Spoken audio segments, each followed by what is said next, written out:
علماء بھی کم ہو جائیں گے، علماء کی موت ہو جائے گی، کوئی باقی نہیں بچے گا، ایسے حالات ہو جائیں گے۔ میرے بھائیوں، یہ پیشین گوئی اللہ کے نبی صلی اللہ علیہ وسلم کی ہمیں اس دور میں یاد رکھنا ہے، کیونکہ ہم 1445-46 میں زندگی گزار رہے ہیں۔ اس وقت ہماری ذمہ داری ہے کہ ہم کیا کریں، ہم یہ سوچیں کہ اللہ کے نبی کے عہد سے بہت دور ہیں ہم، اور کس طرح سے علم کا اور ایسے ہی علماء کا معاملہ بگڑتا چلا جا رہا ہے۔ علم کا جو اصل خزانہ ہے کتاب اللہ کا، سنت کا، صحابہ تابعین کی سیرت اور زندگی کا، اس سے کس طرح سے دوری اختیار کی جا رہی ہے۔ علم جو اصل ہے، اس اصل علم کو لینے اور حاصل کرنے کے بجائے، اس پر ٹوٹ پڑنے کے بجائے لوگ نہ جانے کس کس طرف مائل ہو رہے ہیں۔ اور علماء، میرے بھائیوں، جو علماء ہیں، ان علماء میں بھی حالات ایسے ہوتے جا رہے ہیں کہ ان سچے علماء کو جن کی بات چل رہی ہے، ان کی تلاش کرنے کے لیے ہمیں چراغ تلاش کرنا پڑ رہا ہے۔ کہاں ہے وہ علماء جو سچے علماء ہیں، جو قرآن کے، سنت کے، سلف امت کے، میرے بھائیوں، رہنمائی کے مطابق رہنمائی کرنے والے علماء ہیں؟ تو یہ بہت بنیادی چیز ہے۔ میں عرض یہ کر رہا ہوں کہ اللہ کے نبی علیہ السلام کی حدیثوں میں ہم یہ دیکھیں کہ ان علماء کا مقام کتنا اونچا ہے، ان علماء کا مقام کتنا اونچا ہے۔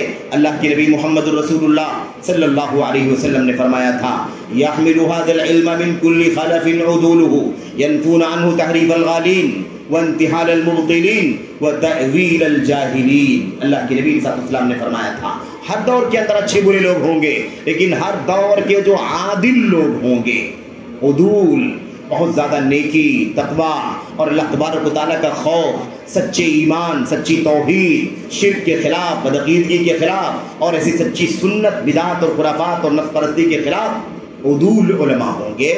عدول جو ہوں گے نا، وہی ہر دور میں سچے علم کو حاصل کرنے والے ہوں گے، سچے علم کو حاصل کرنے والے، یعنی آپ کو عدول ہی ملیں گے، وہ عدول ہی ہوں گے جو اللہ تبارک و تعالیٰ کی کتاب اور نبی علیہ السلام کی سنت اور سلف امت کے منہج کا علم حاصل کرنے والے ہوں گے،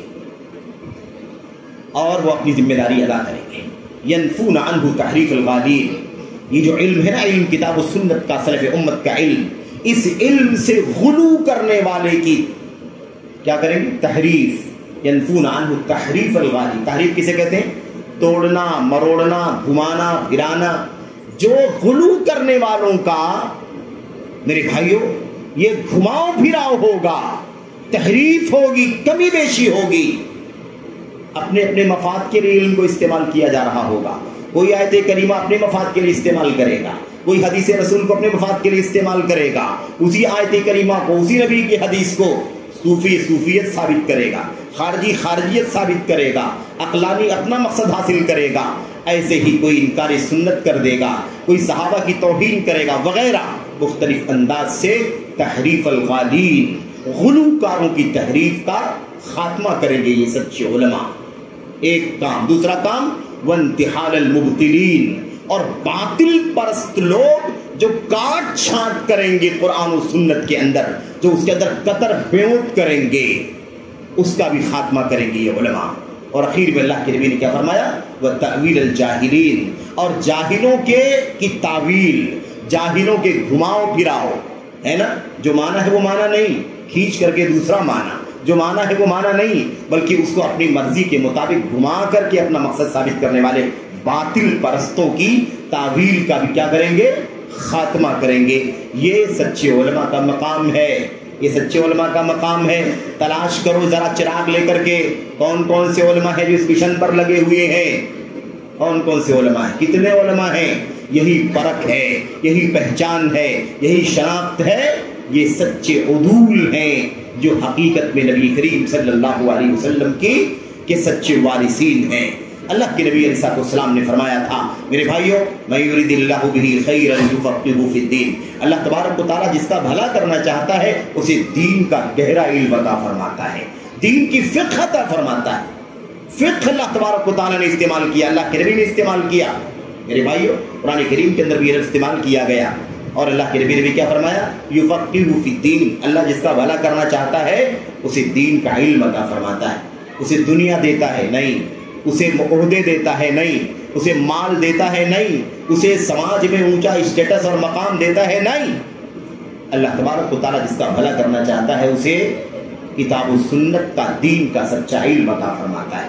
تو اللہ نے ان کا بھلا کیا ہے جنہیں اللہ تبارک و تعالیٰ نے اپنے دین کا علم عطا فرما دیا ہے، اللہ نے ان کے ساتھ بھلا کیا ہے۔ میرے بھائیوں، میرے بزرگوں، اللہ کے نبی محمد الرسول اللہ صلی اللہ علیہ وسلم کے اور بھی بہت ساری حدیثیں ہیں، مجھے سب کا احاطہ نہیں کرنا ہے، مقصد یہ ہے کہ ہم علماء علم اور اہل علم کی اہمیت کو سمجھیں۔ اس کے بعد ایک بات آپ سے اور کرنی ہے، وہ یہ کرنی ہے کہ علماء کا جب مقام امت کے اندر یہ ہے تو علماء کی عزت، ان کی تکریم، ان کا احترام اور ان کی حیثیت کو تسلیم کرنا ضروری ہے۔